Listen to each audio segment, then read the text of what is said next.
9 p.m. in Art. This time to English New Edition. For tonight headlines, we have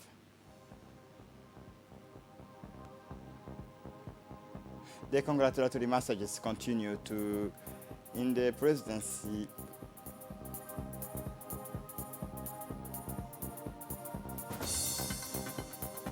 For the international scene, Derek Chauvin declares guilty of the murder of George Floyd. Welcome to our newsroom. The President of the Republic, His Excellency Ismail Omar Guelleh, has paid tribute to the memory of his late counterpart from Chad, the late Idriss Déby Itno. The tribute of the head of state came in a message of condolence addressed on Wednesday to Mr. Mohammed Idriss Déby, the President of the Transitional Military Council established in view of the security imperatives and the preservation of territorial integrity prevailing in this country following the announcement of the death of President Idriss Déby Itno. The people and government of Djibouti join me in expressing their compassion and solidarity with the brotherly people of Chad in the terrible ordeal of the death of their charismatic leader, wrote the head of state in the message sent to the new president of the Chadian Military Transitional Council. The late Idriss Déby will long be remembered as an illustrious leader whose strength and convictions was matched only by the high degree of courage and perseverance that characterized him. He then noted that if he be equated to Chad, the foundation is so essential to its sustainable development. He also gave the whole of Africa a state of culture based on intransigence to oppose terrorism and extremism. President Ismail Omar Guelleh also stressed, and the Djiboutian head of state reiterate his sincere condolence and the assurance of his fraternal feelings to the new president of the Transitional Military Council of Chad. The Constitutional Council confirms the victory of the head of state in the presidential elections of April 9, 2021. The Constitutional Council, the national body in charge of ruling on the final outcomes of the elections, has confirmed the victory of His Excellency Ismail Omar Guelleh in the Djiboutian presidential elections of April 9, 2021. The Supreme Arbitrations body, which proceeded Tuesday to the deliberations, has also attributed the score of 97.30% to the candidate of the Union for the presidential majority and that of 2.7% to the independent candidate Zakaria Ismail Farah. As for the messages of congratulations from illustrious leaders and other prominent personalities and wishing all success and achievement to the head of state, His Excellency Ismail Omar Guelleh. Following his re-election, they continue the flow to the presidency of the Republic. The latest of these messages come from the Ethiopian Prime Minister, Dr. Abiy Ahmed Ali, and the Russian President, Mr. Vladimir Putin. On behalf of the people and government of the Federal Democratic Republic of Ethiopia, and on my own behalf, I convey to my brother President Ismail Omar Guelleh my warm congratulations following his re-election, wrote the Ethiopian Prime Minister in the telegram sent to the head of state.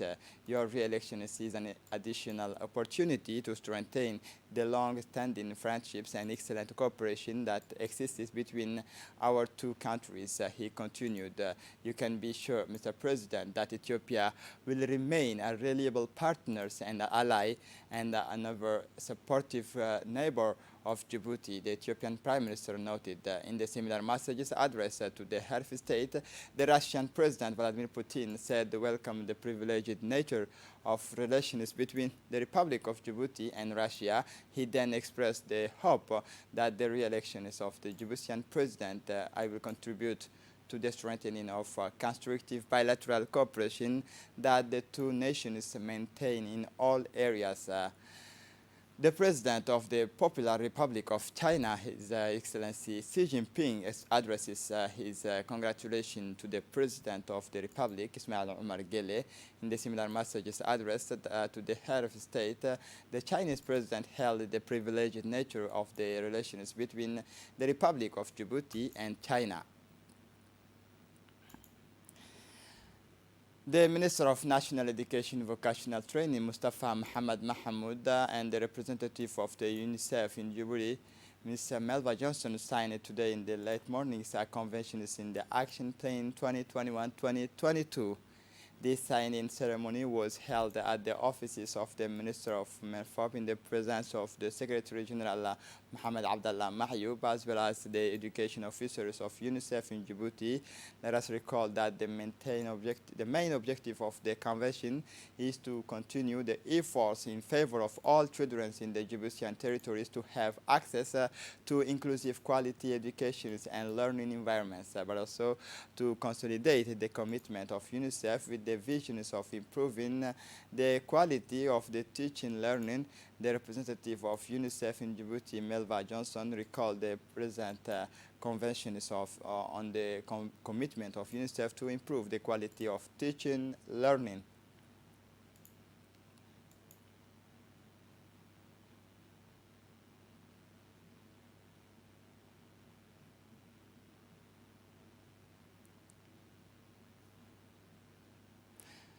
In his speech, Melva Johnson indicated that for all the efforts that laid in the implementation of an inclusive quality education, but especially educations of children with special needs and refugee children on the soil of our country.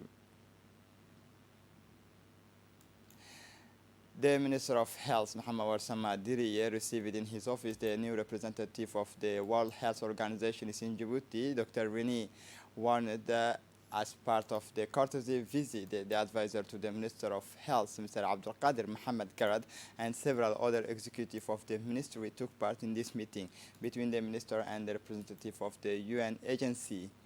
During the discussions, the Minister of Health recalled the pivotal role played by these institutions with the Djiboutian government to assist and accompany its development of the socio-economic growth of our country.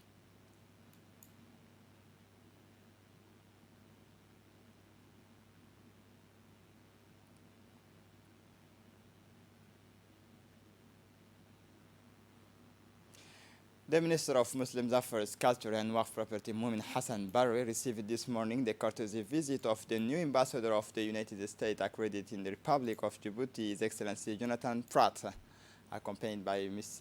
Elizabeth, in charges of communication. This meeting took place in the presence of the Secretary General of the Ministry, Mr. Shuaib Adjal. The Minister welcomed and wished full success to the American ambassador in his new missions in our country. He greeted on this occasion the excellence of the relations of cooperation and the bond of friendship that the two countries maintain in the various files of development. For his part, the American ambassador thanked the minister for his welcome and his availability to discuss ways and means to further strengthen the partnership through new initiative. The Minister Mumin Hassan Barre gave an overview of the missions and vocations of his department in the framework of the main orientations outlined by the President of the Republic, Ismail Omar Guelleh, placing culture as an essential lever for the socio-economic development of our country. And we have a magazine concerning first in the Horn of Africa. Djibouti has published a new book whose contains it about the Somali solar calendars. This book is the result of a long research carried out by the researcher Fathi Ahmed Ali through all the regions and territories of the Somali people, which led the publication for the first time of a book on the Somali calendar, a book which was concretized thanks to the financing of the President of the Republic, Ismail Omar Guelleh, very implied in the promotions of the culture and the mother tongue. It is after the release of the book, Mr. Fathi Ahmed Ali on the Somali solar calendar, the University of Djibouti had organized it in early February, a scientific debate on 4 days in the presence of all representatives of the Somali regions and the Horn of Africa, intellectuals who have done researches on astrology, history, and specialists in Somali cultures, writers, and passionate about this discipline. The sessions was chaired by Dr. Fathi Ahmed Ali. The session was chaired by Dr. Jama Mohammed Hassan, who welcomed all the participants from countries bordering Djibouti. The president of the university also encouraged the participants to ensure that this scientific discussions lead to a consensus on the establishment of a consensual calendar meeting the scientific and historical requirements, and which must be implemented in all the regions concerned. Then the member of the delegation started their discussions on the calendar. The researcher Ibrahim Ahmed Ali made a long presentation relating the noble and commendable effort made by the community of researchers so that the Somali people have their own calendar globally recognized. He exposed at length to the member of the committee to the studies he has made on the subject. The delegation of the cities of Hargeisa, Dirdawa, Jigjiga, Bur'o, Mogadishu, and the regions of Galgaduud presented their work on this subject and the results of their research. They also presented their proposal focusing on the ways and means to find a common Somali calendar. Today, April 21, 2021, signing ceremony of the partnership agreement in the video conference took place between the Regional Council of Tajara, represented by the President of the Regional Council, Omar Hussein Omar, and the President of the Department Councils of Mayotte, represented by Sohaddin Ibrahim Ramadani, the President of the Regional Council of Ali Sabih, Mr. Omar Ahmed Wais, and the local elected officials also took part in this ceremony. The objective of this partnership is to strengthen the links between the two communities on the cultural, sports, and socio-economic development within the framework of decentralized cooperation. It is the result of a long process that started almost 2 years ago. For his part, the President of the Regional Council, Mr. Omar Hussein Omar, in his speech today said, "Today it is a great joy for me and for the population of Tajara to sign a partnership agreement between the region of Tajara and the Department of Mayotte.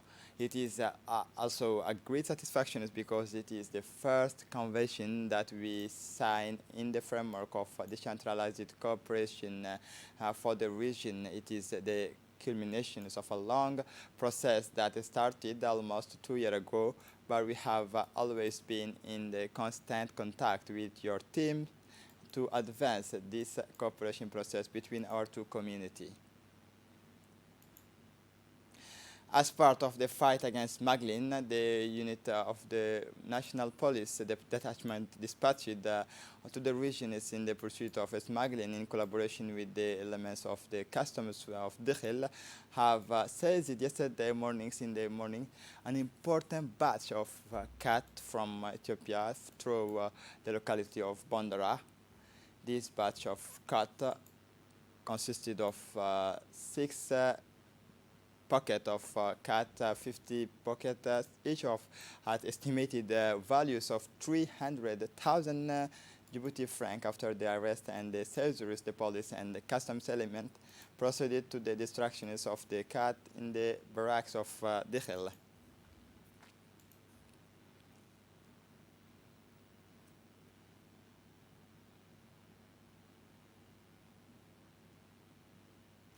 For the international scene, white police officer Derek Chauvin was found guilty Tuesday on the murdering African-American George Floyd at the end of the trial that concluded a high-profile case that deeply affected Americas by illustrating racial divisions in the country.